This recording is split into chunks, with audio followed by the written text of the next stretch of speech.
ಆಹಾರ ಅಂತ ಅನ್ನೋದು ಆರೋಗ್ಯಕ್ಕೆ ಅಂತ ಅನ್ನೋದಕ್ಕಿಂತ ಇವಾಗ ಏನ್ ಆಗೋಗಿದೆ ಅಂತ ಹೇಳಿದ್ರೆ ಆಹಾರ ಅಂತ ಅನ್ನೋದು ಒಂದು ಬಿಸ್ನೆಸ್ ಆಗಿದೆ.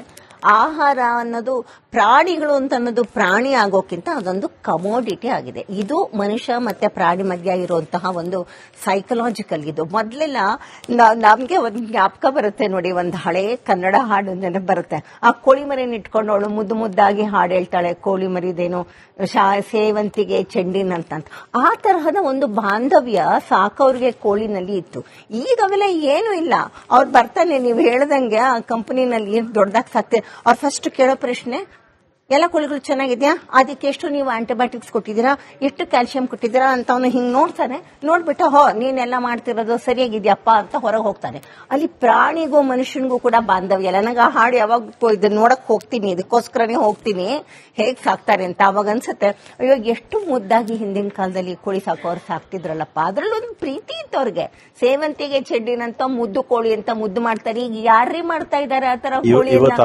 ಕಮೋಡಿಟಿ ಅದು.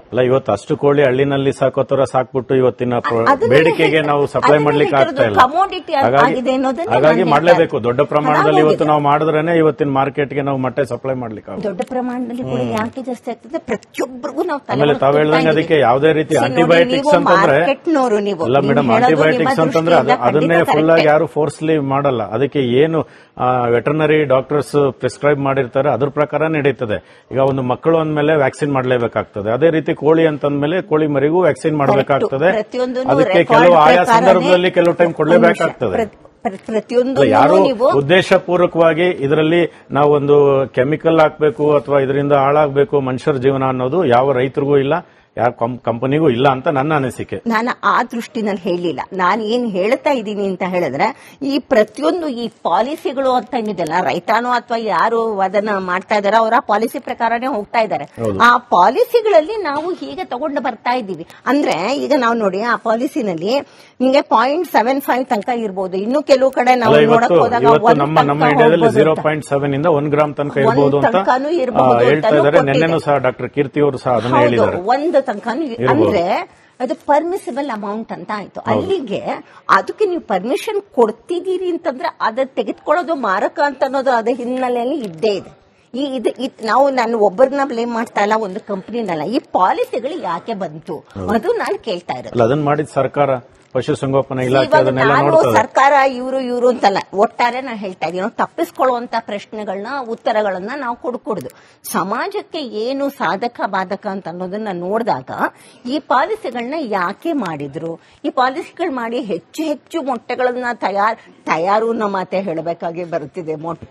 ಕೋಳಿ ಮೊಟ್ಟೆ ಇಡುತ್ತೆ ಅಂತ ಅನ್ನೋದಕ್ಕಿಂತ ಮೊಟ್ಟೆಯನ್ನ ತಯಾರು ಮಾಡೋದು ಅಂತ ಅವ್ರಾಗ್ಲೇ ಹೇಳ್ದಂಗೆ ಪ್ರತಿ ದಿವಸನೂ ಇಡಬೇಕು ಅಂತ ತಯಾರು ಮಾಡೋಂಥದ್ದಾಗ್ತಾ ಇದೆ.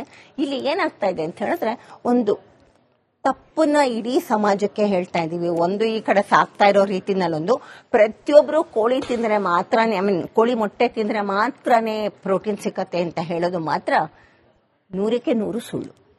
ಮೊಟ್ಟೆ ಇಲ್ಲದೇನೆ ಮನುಷ್ಯನಿಗೆ ಆರೋಗ್ಯವಾಗಿರೋದಕ್ಕೆ ಎಷ್ಟು ಪ್ರೋಟೀನ್ ಬೇಕೋ ಅಷ್ಟು ಪ್ರೋಟೀನ್ ಖಂಡಿತವಾಗ್ಲೂ ತೆಗೆದುಕೋಬಹುದು. ಎಲ್ಲಾ ರೀತಿಯಲ್ಲೂ ಪ್ರೋಟೀನ್ ಸಿಗುತ್ತೆ. ಬರೀ ಮೊಟ್ಟೆ ತಿನ್ಬೇಕಂತ ಯಾರು ಹೇಳ್ತಾರೆ, ಬಟ್ ಮೊಟ್ಟೆನಲ್ಲಿ ಇದೆ ಅಂತ ವಾದ ಮಾಡ್ತಾ ಇರೋದು. ಮೊಟ್ಟೆ ತಿಂದ್ರೆ ಇದರಲ್ಲಿ ಅತಿ ಹೆಚ್ಚು ಪ್ರೋಟೀನ್ ಸಿಗುತ್ತೆ, ವಿಟಮಿನ್ ಸಿಗುತ್ತೆ. ತಗೊಂಡು ಹೋಗ್ತಾ ಇದ್ದೀನಿ ನಾನು ಕಮರ್ಷಿಯಲ್ ದೃಷ್ಟಿಯಿಂದ. ಆಹಾರ ಅಂತ ಅನ್ನೋದು ಆರೋಗ್ಯಕ್ಕೆ ಅಂತ ಅನ್ನೋದಕ್ಕಿಂತ ಇವಾಗ ಏನ್ ಆಗೋಗಿದೆ ಅಂತ ಹೇಳಿದ್ರೆ, ಆಹಾರ ಅಂತ ಅನ್ನೋದು ಒಂದು ಬಿಸ್ನೆಸ್ ಆಗಿದೆ. ಆಹಾರ ಅನ್ನೋದು ಪ್ರಾಣಿಗಳು ಅಂತ ಅನ್ನೋದು ಪ್ರಾಣಿ ಆಗೋಕ್ಕಿಂತ ಅದೊಂದು ಕಮೋಡಿಟಿ ಆಗಿದೆ. ಇದು ಮನುಷ್ಯ ಮತ್ತೆ ಪ್ರಾಣಿ ಮಧ್ಯ ಇರುವಂತಹ ಒಂದು ಸೈಕಲಾಜಿಕಲ್. ಇದು ಮೊದ್ಲೆಲ್ಲ ನಮ್ಗೆ ಒಂದು ಜ್ಞಾಪಕ ಬರುತ್ತೆ ನೋಡಿ, ಒಂದು ಹಳೆ ಕನ್ನಡ ಹಾಡು ನೆನಪು ಬರುತ್ತೆ. ಆ ಕೋಳಿ ಮರಿನ ಇಟ್ಕೊಂಡು ಅವಳು ಮುದ್ದು ಮುದ್ದಾಗಿ ಹಾಡು ಹೇಳ್ತಾಳೆ, ಕೋಳಿ ಮರಿದೇನು ಸೇವಂತಿಗೆ ಚೆಂಡಿನ ಅಂತ. ಆ ತರಹದ ಒಂದು ಬಾಂಧವ್ಯ ಸಾಕವ್ರಿಗೆ ಕೋಳಿನಲ್ಲಿ ಇತ್ತು. ಈಗ ಅವೆಲ್ಲ ಏನು ಇಲ್ಲ. ಅವ್ರು ಬರ್ತಾನೆ, ನೀವು ಹೇಳ್ದಂಗೆ ಆ ಕಂಪನಿನಲ್ಲಿ ಏನ್ ದೊಡ್ಡದಾಗಿ ಸಾಕ್ತಾರೆ, ಅವ್ರು ಫಸ್ಟ್ ಕೇಳೋ ಪ್ರಶ್ನೆ, ಎಲ್ಲ ಕೋಳಿಗಳು ಚೆನ್ನಾಗಿದ್ಯಾ, ಅದಕ್ಕೆ ಎಷ್ಟು ನೀವು ಆಂಟಿಬಯೋಟಿಕ್ಸ್ ಕೊಟ್ಟಿದ್ದೀರಾ, ಎಷ್ಟು ಕ್ಯಾಲ್ಸಿಯಂ ಕೊಟ್ಟಿದ್ದೀರಾ ಅಂತ ಅವನು ಹಿಂಗ್ ನೋಡ್ತಾನೆ. ನೋಡ್ಬಿಟ್ಟು ನೀನೆಲ್ಲ ಮಾಡ್ತಿರೋದು ಸರಿಯಾಗಿದ್ಯಪ್ಪ ಅಂತ ಹೊರಗೆ ಹೋಗ್ತಾನೆ. ಅಲ್ಲಿ ಪ್ರಾಣಿಗೂ ಮನುಷ್ಯನಿಗೂ ಕೂಡ ಬಾಂಧವ್ಯ ಇಲ್ಲ. ನನಗೆ ಹಾಡು ಯಾವಾಗ ಇದನ್ನ ನೋಡಕ್ ಹೋಗ್ತೀನಿ, ಇದಕ್ಕೋಸ್ಕರನೇ ಹೋಗ್ತೀನಿ ಹೇಗ್ ಸಾಕ್ತಾರೆ ಅಂತ. ಅವಾಗ ಅನ್ಸುತ್ತೆ, ಅಯ್ಯೋ ಎಷ್ಟು ಮುದ್ದಾಗಿ ಹಿಂದಿನ ಕಾಲದಲ್ಲಿ ಕೋಳಿ ಸಾಕೋರು ಸಾಕ್ತಿದ್ರಲ್ಲಪ್ಪ, ಅದ್ರಲ್ಲೊಂದು ಪ್ರೀತಿ ಇತ್ತು ಅವ್ರಿಗೆ. ಸೇವಂತಿಗೆ ಚೆಡ್ಡಿನಂತ ಮುದ್ದು ಕೋಳಿ ಅಂತ ಮುದ್ದು ಮಾಡ್ತಾರೆ. ಈಗ ಯಾರೇ ಮಾಡ್ತಾ ಇದಾರೆ ಆ ತರ ಕೋಳಿ, ಕಮೋಡಿಟಿ ಅದು.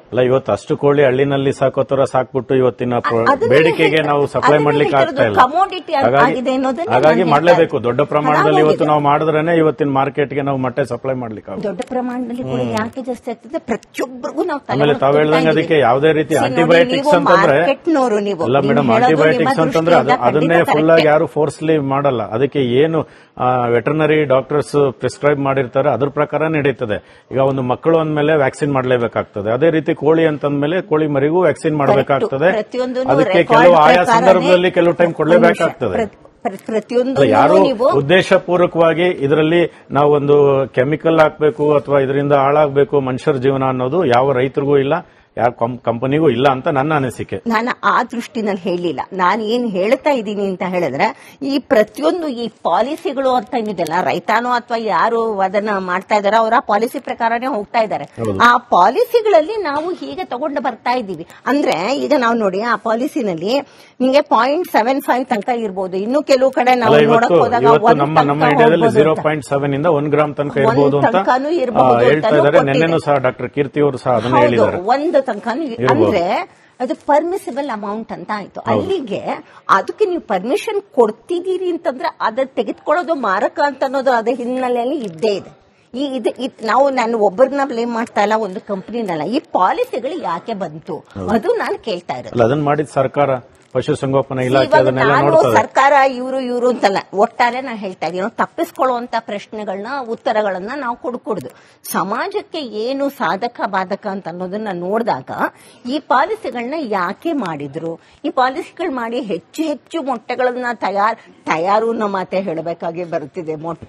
ಕೋಳಿ ಮೊಟ್ಟೆ ಇಡುತ್ತೆ ಅಂತ ಅನ್ನೋದಕ್ಕಿಂತ ಮೊಟ್ಟೆಯನ್ನ ತಯಾರು ಮಾಡೋದು ಅಂತ ಅವ್ರಾಗ್ಲೇ ಹೇಳ್ದಂಗೆ ಪ್ರತಿ ದಿವಸನೂ ಇಡಬೇಕು ಅಂತ ತಯಾರು ಮಾಡೋಂಥದ್ದಾಗ್ತಾ ಇದೆ. ಇಲ್ಲಿ ಏನಾಗ್ತಾ ಇದೆ ಅಂತ ಹೇಳಿದ್ರೆ, ಒಂದು ತಪ್ಪನ್ನ ಇಡೀ ಸಮಾಜಕ್ಕೆ ಹೇಳ್ತಾ ಇದೀವಿ. ಒಂದು ಈ ಕಡೆ ಸಾಕ್ತಾ ಇರೋ ರೀತಿನಲ್ಲೊಂದು, ಪ್ರತಿಯೊಬ್ರು ಕೋಳಿ ತಿಂದ್ರೆ ಮಾತ್ರನೇ, ಕೋಳಿ ಮೊಟ್ಟೆ ತಿಂದ್ರೆ ಮಾತ್ರನೇ ಪ್ರೋಟೀನ್ ಸಿಕ್ಕತ್ತೆ ಅಂತ ಹೇಳೋದು ಮಾತ್ರ 100ಕ್ಕೆ 100 ಸುಳ್ಳು. ಮೊಟ್ಟೆ ಇಲ್ಲದೇನೆ ಮನುಷ್ಯನಿಗೆ ಆರೋಗ್ಯವಾಗಿರೋದಕ್ಕೆ ಎಷ್ಟು ಪ್ರೋಟೀನ್ ಬೇಕೋ ಅಷ್ಟು ಪ್ರೋಟೀನ್ ಖಂಡಿತವಾಗ್ಲೂ ತೆಗೆದುಕೋಬಹುದು. ಎಲ್ಲಾ ರೀತಿಯಲ್ಲೂ ಪ್ರೋಟೀನ್ ಸಿಗುತ್ತೆ. ಬರೀ ಮೊಟ್ಟೆ ತಿನ್ಬೇಕಂತ ಯಾರು ಹೇಳ್ತಾರೆ, ಬಟ್ ಮೊಟ್ಟೆನಲ್ಲಿ ಇದೆ ಅಂತ ವಾದ ಮಾಡ್ತಾ ಇರೋದು. ಮೊಟ್ಟೆ ತಿಂದ್ರೆ ಇದರಲ್ಲಿ ಅತಿ ಹೆಚ್ಚು ಪ್ರೋಟೀನ್ ಸಿಗುತ್ತೆ, ವಿಟಮಿನ್ ಸಿಗುತ್ತೆ. ತಗೊಂಡು ಹೋಗ್ತಾ ಇದ್ದೀನಿ ನಾನು ವಿಸ್ತಾರವಾಗಿ ಹೇಳ್ತಾ ಇದ್ದೀನಿ. ಅದನ್ನ ಕಮರ್ಷಿಯಲ್ ದೃಷ್ಟಿಯಿಂದ ಮಾತಾಡ್ತಾರೆ. ಆಹಾರ ಅಂತ ಅನ್ನೋದು ಆರೋಗ್ಯಕ್ಕೆ ಅಂತ ಅನ್ನೋದಕ್ಕಿಂತ ಇವಾಗ ಏನಾಗೋಗಿದೆ ಅಂತ ಹೇಳಿದ್ರೆ, ಆಹಾರ ಅಂತ ಅನ್ನೋದು ಒಂದು ಬಿಸಿನೆಸ್ ಆಗಿದೆ. ಆಹಾರ ಅನ್ನೋದು ಪ್ರಾಣಿಗಳು ಅಂತ ಅನ್ನೋದು ಪ್ರಾಣಿ ಆಗೋಕ್ಕಿಂತ ಅದೊಂದು ಕಮೋಡಿಟಿ ಆಗಿದೆ. ಇದು ಮನುಷ್ಯ ಮತ್ತೆ ಪ್ರಾಣಿ ಮಧ್ಯ ಇರುವಂತಹ ಒಂದು ಸೈಕಲಾಜಿಕಲ್. ಇದು ಮೊದಲೆಲ್ಲ ನಮ್ಗೆ ಒಂದು ಜ್ಞಾಪಕ ಬರುತ್ತೆ ನೋಡಿ, ಒಂದು ಹಳೆ ಕನ್ನಡ ಹಾಡು ನೆನಪು ಬರುತ್ತೆ. ಆ ಕೋಳಿ ಮರಿನ ಇಟ್ಕೊಂಡು ಅವಳು ಮುದ್ದು ಮುದ್ದಾಗಿ ಹಾಡು ಹೇಳ್ತಾಳೆ, ಕೋಳಿ ಮರಿದೇನು ಸೇವಂತಿಗೆ ಚೆಂಡಿನಂತ. ಆ ತರಹದ ಒಂದು ಬಾಂಧವ್ಯ ಸಾಕವ್ರಿಗೆ ಕೋಳಿನಲ್ಲಿ ಇತ್ತು. ಈಗ ಅವೆಲ್ಲ ಏನು ಇಲ್ಲ. ಅವ್ರು ಬರ್ತಾನೆ, ನೀವು ಹೇಳ್ದಂಗೆ ಆ ಕಂಪನಿನಲ್ಲಿ ದೊಡ್ಡದಾಗಿ ಸಾಕ್ತಾರೆ. ಅವ್ರು ಫಸ್ಟ್ ಕೇಳೋ ಪ್ರಶ್ನೆ, ಎಲ್ಲ ಕೋಳಿಗಳು ಚೆನ್ನಾಗಿದ್ಯಾ, ಅದಕ್ಕೆ ಎಷ್ಟು ನೀವು ಆಂಟಿಬಯೋಟಿಕ್ಸ್ ಕೊಟ್ಟಿದ್ದೀರಾ, ಎಷ್ಟು ಕ್ಯಾಲ್ಸಿಯಂ ಕೊಟ್ಟಿದ್ದೀರಾ ಅಂತ ಅವನು ಹಿಂಗ್ ನೋಡ್ತಾನೆ. ನೋಡ್ಬಿಟ್ಟು ನೀನೆಲ್ಲ ಮಾಡ್ತಿರೋದು ಸರಿಯಾಗಿದ್ಯಪ್ಪ ಅಂತ ಹೊರಗೆ ಹೋಗ್ತಾನೆ. ಅಲ್ಲಿ ಪ್ರಾಣಿಗೂ ಮನುಷ್ಯನಿಗೂ ಕೂಡ ಬಾಂಧವ್ಯ ಇಲ್ಲ. ನನಗೆ ಹಾಡು ಯಾವಾಗ ಇದನ್ನ ನೋಡಕ್ ಹೋಗ್ತೀನಿ, ಇದಕ್ಕೋಸ್ಕರನೇ ಹೋಗ್ತೀನಿ ಹೇಗ್ ಸಾಕ್ತಾರೆ ಅಂತ. ಅವಾಗ ಅನ್ಸುತ್ತೆ, ಅಯ್ಯೋ ಎಷ್ಟು ಮುದ್ದಾಗಿ ಹಿಂದಿನ ಕಾಲದಲ್ಲಿ ಕೋಳಿ ಸಾಕೋರು ಸಾಕ್ತಿದ್ರಲ್ಲಪ್ಪ, ಅದ್ರಲ್ಲೊಂದು ಪ್ರೀತಿ ಇತ್ತು ಅವ್ರಿಗೆ. ಸೇವಂತಿಗೆ ಚೆಡ್ಡಿನಂತ ಮುದ್ದು ಕೋಳಿ ಅಂತ ಮುದ್ದು ಮಾಡ್ತಾರೆ. ಈಗ ಯಾರೇ ಮಾಡ್ತಾ ಇದಾರೆ ಆ ತರ ಕೋಳಿ, ಕಮೋಡಿಟಿ ಅದು. ಇವತ್ತು ಅಷ್ಟು ಕೋಳಿ ಹಳ್ಳಿನಲ್ಲಿ ಸಾಕೋತರ ಸಾಕ್ಬಿಟ್ಟು ಇವತ್ತಿನ ಬೇಡಿಕೆಗೆ ನಾವು ಸಪ್ಲೈ ಮಾಡ್ಲಿಕ್ಕೆ ಆಗ್ತಾ ಇಲ್ಲ. ಕಮೋಡಿಟಿ ಆಗಿದೆ ಅನ್ನೋದನ್ನ ಹಾಗಾಗಿ ಮಾಡ್ಲೇಬೇಕು. ದೊಡ್ಡ ಪ್ರಮಾಣದಲ್ಲಿ ಇವತ್ತು ನಾವು ಮಾಡಿದ್ರೇನೆ ಇವತ್ತಿನ ಮಾರ್ಕೆಟ್ಗೆ ನಾವು ಮೊಟ್ಟೆ ಸಪ್ಲೈ ಮಾಡ್ಲಿಕ್ಕೆ. ದೊಡ್ಡ ಪ್ರಮಾಣದಲ್ಲಿ ಕೂಡ ಯಾಕೆ ಜಾಸ್ತಿ ಆಗ್ತದೆ, ಪ್ರತಿಯೊಬ್ಬರಿಗೂ ನಾವು. ಆಮೇಲೆ ತಾವ್ ಹೇಳ್ದಂಗೆ ಅದಕ್ಕೆ ಯಾವುದೇ ರೀತಿ ಆಂಟಿಬಯೋಟಿಕ್ಸ್ ಅಂತಂದ್ರೆ ಅಲ್ಲ ಮೇಡಮ್, ಆಂಟಿಬಯೋಟಿಕ್ಸ್ ಅಂತಂದ್ರೆ ಅದನ್ನೇ ಫುಲ್ ಆಗಿ ಯಾರು ಫೋರ್ಸ್ಲಿ ಮಾಡಲ್ಲ. ಅದಕ್ಕೆ ಏನು ವೆಟರ್ನರಿ ಡಾಕ್ಟರ್ಸ್ ಪ್ರಿಸ್ಕ್ರೈಬ್ ಮಾಡಿರ್ತಾರೆ ಅದ್ರ ಪ್ರಕಾರ ನಡೀತದೆ. ಈಗ ಒಂದು ಮಕ್ಕಳು ಅಂದ್ಮೇಲೆ ವ್ಯಾಕ್ಸಿನ್ ಮಾಡಲೇಬೇಕಾಗ್ತದೆ. ಅದೇ ರೀತಿ ಕೋಳಿ ಅಂತಂದ್ಮೇಲೆ ಕೋಳಿ ಮರಿಗೂ ವ್ಯಾಕ್ಸಿನ್ ಮಾಡಬೇಕಾಗ್ತದೆ. ಅದಕ್ಕೆ ಕೆಲವು ಆಯಾ ಸಂದರ್ಭದಲ್ಲಿ ಕೆಲವು ಟೈಮ್ ಕೊಡಲೇಬೇಕಾಗ್ತದೆ.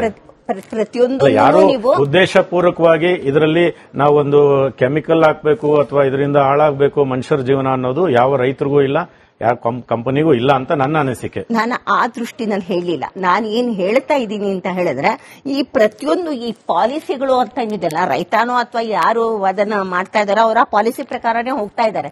ಆ ಪಾಲಿಸಿಗಳಲ್ಲಿ ನಾವು ಹೀಗೆ ತಗೊಂಡು ಬರ್ತಾ ಇದ್ದೀವಿ. ಅಂದ್ರೆ ಈಗ ನಾವು ನೋಡಿ ಆ ಪಾಲಿಸಿನಲ್ಲಿ ನಿಮಗೆ 0.75 ತನಕ ಇರ್ಬೋದು, ಇನ್ನು ಕೆಲವು ಕಡೆ ನಾವು ನೋಡಕ್ ಹೋದಾಗ ನಮ್ಮ ಇಂಡಿಯಾದಲ್ಲಿ 0.7 ಇಂದ 1 ಗ್ರಾಮ್ ತನಕ ಇರಬಹುದು ಅಂತ ಹೇಳ್ತಾ ಇದ್ದಾರೆ. ನಿನ್ನೆನೂ ಸಹ ಡಾಕ್ಟರ್ ಕೀರ್ತಿ ಅವರು ಸಹ ಅದನ್ನ ಹೇಳಿದ್ದಾರೆ. ಒಂದು ತನಕ ಅಂದ್ರೆ ಅದು ಪರ್ಮಿಸಿಬಲ್ ಅಮೌಂಟ್ ಅಂತ ಆಯ್ತು. ಅಲ್ಲಿಗೆ ಅದಕ್ಕೆ ನೀವು ಪರ್ಮಿಷನ್ ಕೊಡ್ತಿದ್ದೀರಿ ಅಂತಂದ್ರೆ ಅದ ತೆಗೆದುಕೊಳ್ಳೋದು ಮಾರಕ ಅಂತ ಅನ್ನೋದು ಅದ ಹಿನ್ನೆಲೆಯಲ್ಲಿ ಇದ್ದೇ ಇದೆ.